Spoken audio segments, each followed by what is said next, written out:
So this evening, I came out to the farm, do my usual feeding, give them feeding cubes, checking on calves. I haven't had any calves for a while. It's been several days. And as you can see, I got a coat on. 2 days ago, it was 92. Today, the high is 63. It's kind of been doing that for the last 2 weeks. It'll be hot one day, cold the next. What I call cold anyway, because I'm kind of cold-blooded. But I'm hoping tomorrow to, if the wind doesn't blow too hard.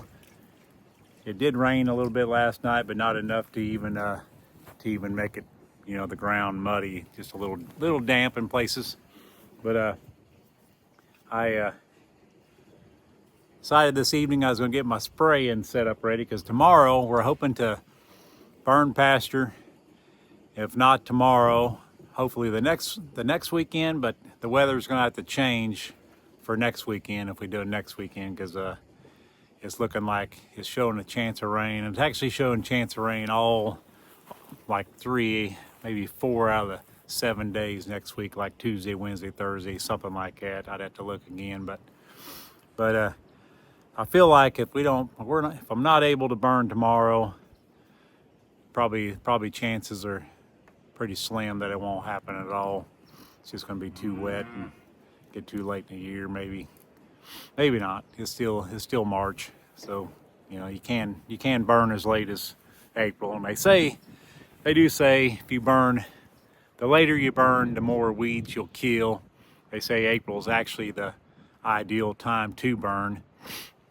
And I do have enough hay that I can feed the cows for a while longer. But a month or so if I have to, which is all I'd really need.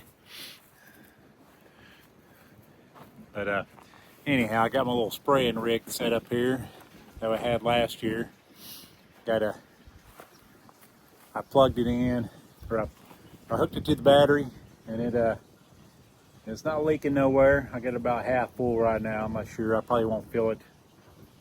Probably won't fill it much fuller than that, because this little gator here isn't really designed to haul but 600 pounds. And it's probably, hitting max limit there pretty, with me on it. Well, actually, it's just a bed that's 600-pound limit. So I don't know what that weighed, but I think last year I only filled it by halfway. But then last year I didn't go the whole route with it, because as you know from earlier videos, the coil would get hot and it would quit. So I stuck it down where I needed it most, around the old well house. And then when we got around there, I switched to this, and because it has more pressure, so I could spray, make sure the well house didn't burn. But it'll spray out there pretty far. It's spraying.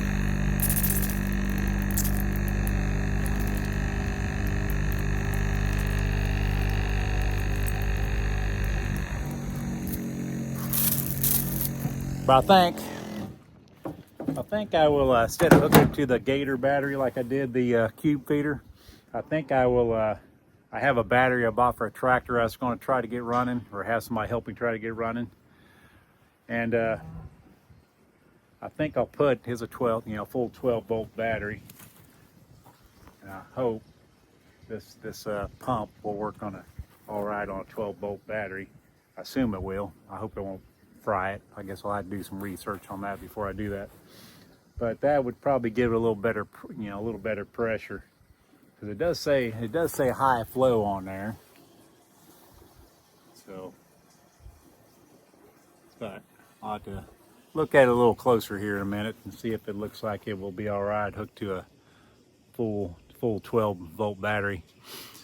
But then I got my other little spraying set up here, over here. Got the old tank on the back of the four-wheeler. As you can see, I haven't got a spray nozzle on the end, because after a couple years of the ends, my spraying nozzle's freezing. I've learned, well, they're only like $5 a piece, but I learned that to take them off before winter, because they'll usually crack right in this plastic here somewhere. because you think you got all the water out of it, but you don't. I probably could take, and probably what I really should do is, well, this works. You just take the ends off. That's the only part that actually freezes is in this plastic part on the nozzle. But I could actually put like run some RV antifreeze through them. But this one here, I better shut this off. So I probably get a little more water in there than I really want to be hauling here. We'll drive it around the driveway here a little bit to see how it feels. Kind of get a feel for it, I guess you might say.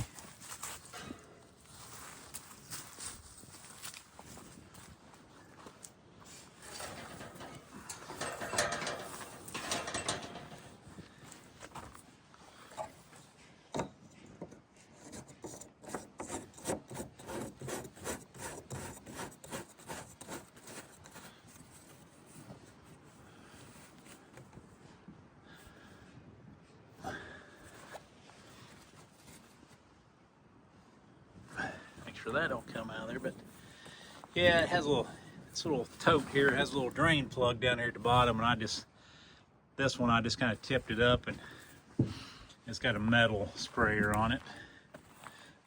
But anyway, I tipped it up, and I made sure had a bunch of air blowing through it before I put it up for the winter. So I think it I mean, it didn't, obviously nothing froze anywhere. It's not leaking anywhere. So, but I'm gonna attach. I have another tank for another four-wheeler.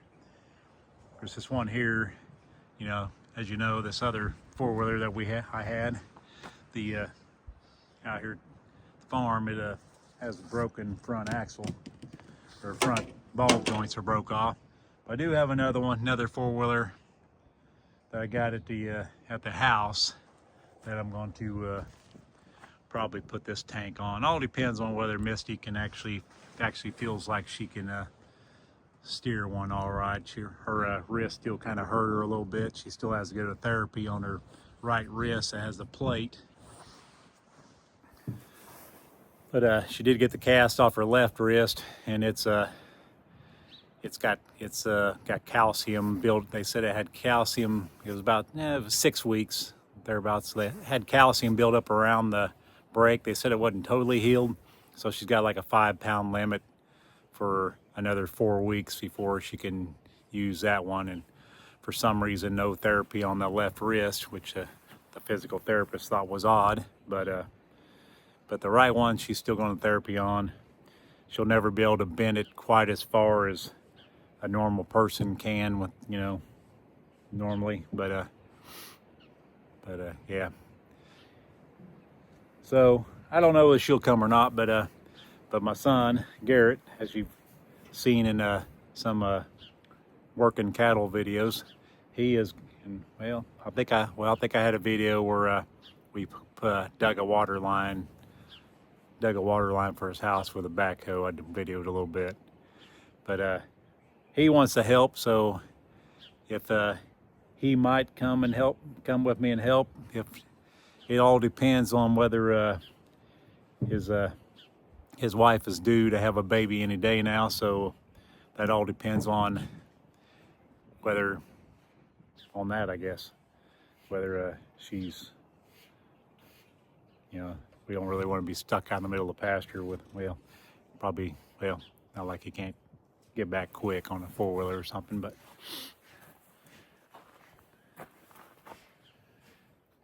Yeah, another thing I did this evening is my bull, for some reason, every year he gets pink eye. And last year, before I even let him out, I let him out the 1st of June. Yeah, the 1st of June. And he had pink eye in both eyes when I went to let him out. Or he got it. No, I take it back. He had pink eye. Maybe he had pink eye in one eye. But then the year before, he got pink eye in both eyes. So this year I decided to try to do a little preventative maintenance on him. I went to called the vet, got a script to get a medicated mineral, and haven't got anywhere to get some good mineral feeders with a rubber top like I want to keep the rain out. But it showered a little bit last night, but not much, and it's not supposed to rain until maybe Tuesday, Wednesday next week. So I decided these yearlings I got here, and the steer and the bull, yearlings and the steer and the bull, I'd get them some medicated mineral going.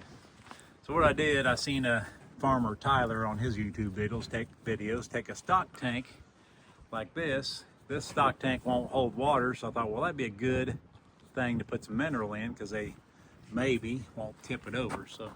So I got mineral in. They've all got their fill. I put like a half a sack in there. I thought, well, if they ate it all before I left today, I would just dump another sack in there. But they still got some in there. It'll probably be gone tomorrow. But after, they'll eventually get their fill, get the minerals they need, and they'll slow down. They'll slow way down. But and then I'll show you what I did. My mom and dad would always take old cast iron sinks and use them to put mineral in, and I've only found one around here, and the other ones may be in a junk pile somewhere, I don't know, but I found one by a pond down the pasture, and I drug it up here, and I stuck it down. It still had kind of a drain thing at the bottom, so I dug a little hole, and I wired it underneath the fence so that the steer and the bull could both get to it. And I dumped them a half a sack in there to start with.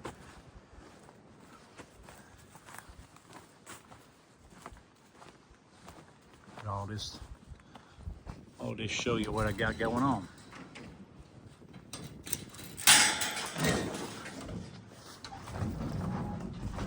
Or I'll show you what it looks like here. So that's what it is. Mom and Dad would take these old farm sinks, I guess you might call them, and use them for mineral. Probably to make it, well, I guess you still, if it did rain, you kind of want the water to leak out of it. But I was thinking I could weld a plate, chip the porcelain off around the drain and weld like a plate in the bottom so it couldn't come out the bottom. But I took and stuck it was I can't remember what it was now, a piece of wood under where the drain went in there, and so it wouldn't just run out into the ground. But it still, if it could drain if it did happen to rain a bunch or something and they didn't have it to eat or whatnot. And I wired it to the panel, even though it's pretty heavy. I mean, you can't really, it's pretty heavy, but the bull will try to push and butt on everything. See this little mineral feeder down here, they had a block in it. There's still a little bit left of the block, but I had it up underneath here. Of course, the bull, he's got to move it around. But there used to be at least, I don't know, 2 or 3 of these by each pond, or one by each pond, I think. And I've only been able to find one, so. But over there in that shed, there's one of those ones that hang from a, it used to be like a big cattle rub deal. And it got tore up through the years and fell apart, and that's the only part of it I got left that didn't rust out. But I'm going to put up some 4x4s and hang that thing somewhere.